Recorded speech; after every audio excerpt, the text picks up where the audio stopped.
Bonjour, vous regardez Tesla Geek. Vendredi 1er avril, je vous ai mis en ligne une vidéo exclusive au sujet d'une future innovation Tesla sur les feux arrière de Model 3 et Model Y. Mêlant laser anti-buée et personnalisation via l'utilisation de la technologie holographique. Je vous remets la vidéo en fiche, juste là ou juste là, vous verrez. On sait que ces feux arrière souffrent d'un défaut récurrent d'étanchéité causant l'apparition de buées par temps très humide et que Tesla aime bien mettre des gadgets dans ses voitures. Cela faisait un terreau parfait pour une vidéo de 1er avril. Nombreux d'entre vous ont flairé le poisson. Bravo à vous qui avez su éviter le piège que je vous avais tendu en ce jour particulier de l'année. J'espère que la vidéo vous aura amusé. Et je vous dois tout de même quelques explications car nombreux d'entre vous ont été intrigués par les images qu'ils ont vues.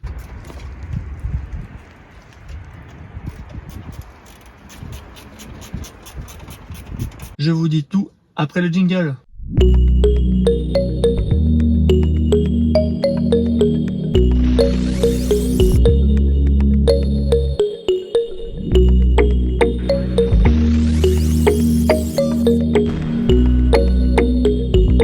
Reprenons au début. Non, Tesla ne m'a pas appelé pour me proposer un cadeau de remerciement. Certains ont flairé la blague dès cette séquence. Faire des cadeaux, ce n'est pas dans l'ADN de Tesla, même si parfois des options logicielles sont offertes en compensation de baisse de prix ou d'évolution de modèle.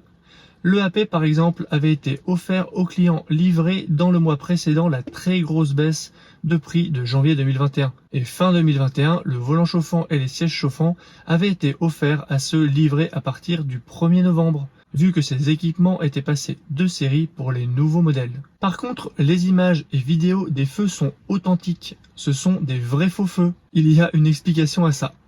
Fin 2021, au novembre, j'assiste à la livraison d'un abonné au service center de l'Équin.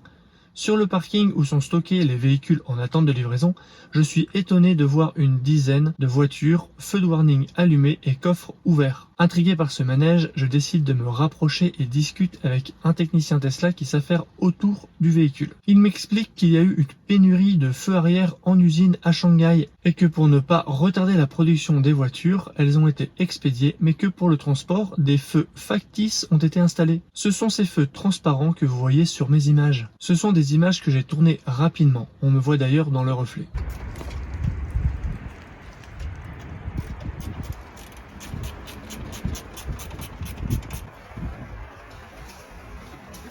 La mission du technicien était donc de remplacer les feux factices par des vrais feux grâce à du stock de feux déjà présent en Europe avant les livraisons aux clients, certainement du stock dédié au SAV. Les feux installés sont alors des feux avec les petits clignotants et avec un seul feu de recul sur toutes les versions, que ce soit des SR+, des long range ou des perfs. Les anciens feux avec les tout petits clignotants ici. Voilà pourquoi certaines grandes autonomies et perfs ont été livrées avec ce qu'on appelle les anciens feux, alors que ces versions reçoivent les nouveaux feux, ceux avec grand clignotant et 2 feux de recul, depuis le mois d'août. Tesla doit donc remplacer tous ces feux avant livraison aux clients. Ça s'est plutôt bien passé. Les clients n'y ont vu que du feu, si vous me permettez l'expression. Sauf pour un client qui a partagé sa surprise sur un groupe d'utilisateurs. En effet, il a été livré à domicile.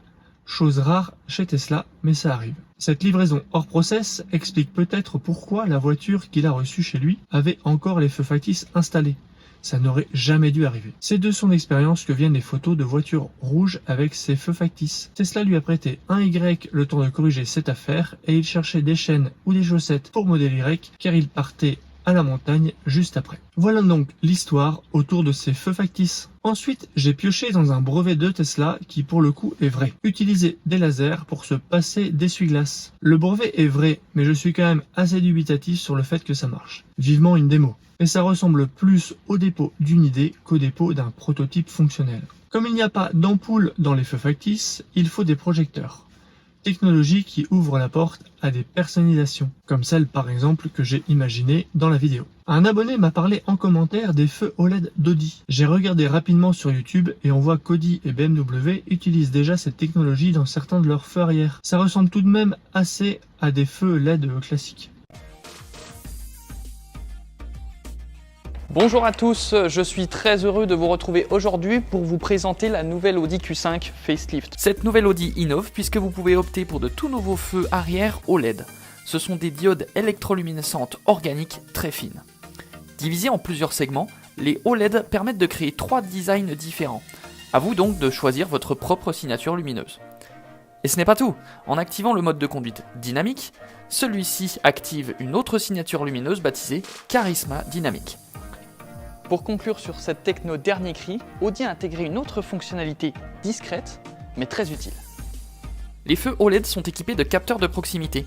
Lorsque vous êtes à l'arrêt et qu'un véhicule s'approche par l'arrière d'un peu trop près, tous les segments s'allument et la lumière s'intensifie. Un gain en sécurité qui incite les autres usagers à mieux respecter les distances de sécurité à l'arrêt. Voilà, à présent vous savez tout sur la technologie d'éclairage nouvelle génération, disponible sur la nouvelle Audi Q5. Par contre, je suis tombé sur cette vidéo d'Audi de feux OLED très différents, sûrement trop différents. Les feux sont finalement comme un écran et la signalisation prend la forme d'une vague. C'est joli, mais pas très pratique et on n'est clairement pas habitué à ça. We see here a very new Audi lighting concept. We name it the Swarm. In this concept, we realized the complete back of the car as a very big OLED display. With this display, we have very new possibilities in design and in addition for traffic safety.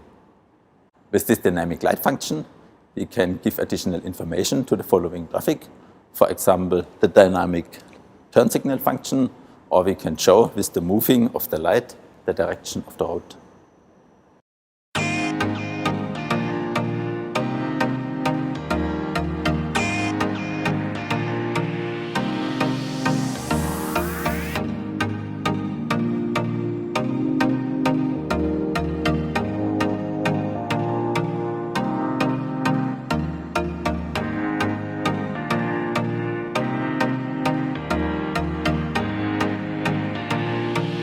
Pour le schéma qui montre soi-disant le mécanisme, j'ai récupéré sur le net les schémas du SAV Tesla, des feux et des pièces correspondantes. J'ai assemblé des pièces de montage, une rondelle et un clip entre elles pour créer les projecteurs et le laser. Restait à justifier une démo impossible.